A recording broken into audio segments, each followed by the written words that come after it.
पाकिस्तान की मदद करने के लिए अमेरिका ने रेड लाइन पार कर दी है। अमेरिका ने ऐलान किया है कि वो पाकिस्तान को नई मिसाइलें देगा, जिनका इस्तेमाल पाकिस्तान भारत पर हमले के लिए कर सकता है।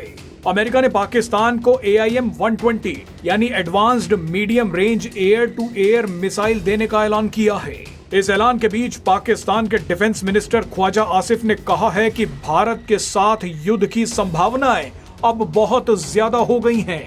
हम भारत पर हमला करके भारत को हरा देंगे। यानी ये साफ लग रहा है कि भारत पर हमला कराने के लिए अमेरिका ने पाकिस्तान को मिसाइलें भेजी हैं।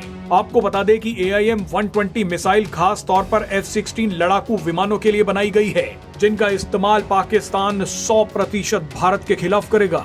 लेकिन आपको बता दें कि जब भारत ने F-16 लड़ाकू विमानों को ही नहीं छोड़ा तो इसमें लगने वाली मिसाइलें भारत का क्या बिगाड़ लेंगी। अमेरिका के पाकिस्तान को मिसाइल देने वाले ऐलान के बीच भारत ने भी रूस के साथ मिलकर बहुत बड़ा खेल कर दिया है। पीएम मोदी ने रूस के राष्ट्रपति व्लादिमीर पुतिन से फोन पर बात की है। पीएम मोदी ने फोन तो पुतिन को जन्मदिन की बधाई देने के लिए किया था, लेकिन इस बातचीत में केक पाकिस्तान और अमेरिका का काटा गया है। दरअसल खबर है कि पाकिस्तान जल्द ही कोई ना कोई हरकत कर सकता है और इस बार तो भारत चाहता भी है कि पाकिस्तान कोई गलती करे। इस बार ऑपरेशन सिंदूर 2.0 के तहत पाकिस्तान को पूरी तरह से बर्बाद करने का प्लान तैयार कर लिया गया है और इस प्लान में रूस भारत का साथ दे रहा है। भारत ने रूस की मदद से अटैक और डिफेंस दोनों को ही बहुत ज्यादा मजबूत कर लिया है। अब तो विदेशी मीडिया भी इसके बारे में लिख रही है। रूसी और स्वदेशी हथियारों के जरिए भारत ने अपने बॉर्डर पर सुरक्षा चक्र का एक ऐसा घेरा बना लिया है जिसे अमेरिका के F-16 विमान और उनमें लगी AIM-120 मिसाइलें पार ही नहीं कर पाएंगी।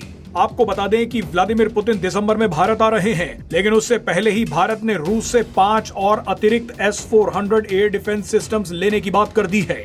इसके अलावा भारत ने रूस की 6 AK-630 एयर डिफेंस गन्स को पाकिस्तानी बॉर्डर पर तैनात करने का फैसला कर लिया है। AK-630 air defence gun Bharat और रूस मिलकर बना रहे हैं। इन एयर डिफेंस गन्स को खास तौर पर पाकिस्तानी बॉर्डर से सटे रिहायशी इलाकों और धार्मिक स्थलों की सुरक्षा के लिए तैनात किया जाएगा। AK-630 एक 30 mm multi barrel mobile gun system है जो 1 मिनट में 3000 राउंड फायर कर सकता है। ये आसमान में लोहे की एक ऐसी दीवार तैयार कर देता है जिसे पार करना ड्रोन्स, रॉकेट्स और UAVs के बस की बात नहीं है। भारत ने अपने आकाश तीर एयर डिफेंस सिस्टम को भी पूरी तरह से इंटीग्रेट कर दिया है। आकाश तीर एयर डिफेंस सिस्टम का काम ये पता लगाना है कि पाकिस्तान की तरफ से किस तरह का हवाई हमला हुआ है और उस हमले को नष्ट करने के लिए भारत को अपने कौन से एयर डिफेंस सिस्टम का इस्तेमाल करना है। मान लीजिए कि पाकिस्तान ने सिर्फ 6000 का ड्रोन भारत की तरफ भेज दिया। ऐसे में आकाश तीर का काम है कि इस 2 कौड़ी के पाकिस्तानी ड्रोन को नष्ट करने के लिए भारत को अपना आकाश एयर डिफेंस सिस्टम और S-400 इस्तेमाल करने की जरूरत नहीं है। ये काम AK-630 एयर डिफेंस गन कर सकती है। आकाश तीर एक तरीके का कमांड सेंटर है। यही कमांड सेंटर सेना को बताएगा कि कब MRSAM यानी medium range surface to air missile defence system इस्तेमाल करना है, कब आकाश एयर डिफेंस सिस्टम को निकालना है और कब S-400 से मिसाइल दागनी है। यानी पाकिस्तान को अमेरिका से जो मिसाइलें मिलने जा रही हैं, उनका तोड़ पहले से ही निकाल दिया गया है। मगर आपको बता दें कि ये तो बात डिफेंस की है, लेकिन भारतीय सेना साफ कर चुकी है कि इस बार अटैक ऐसा होगा कि डिफेंस की नौबत तक नहीं आएगी।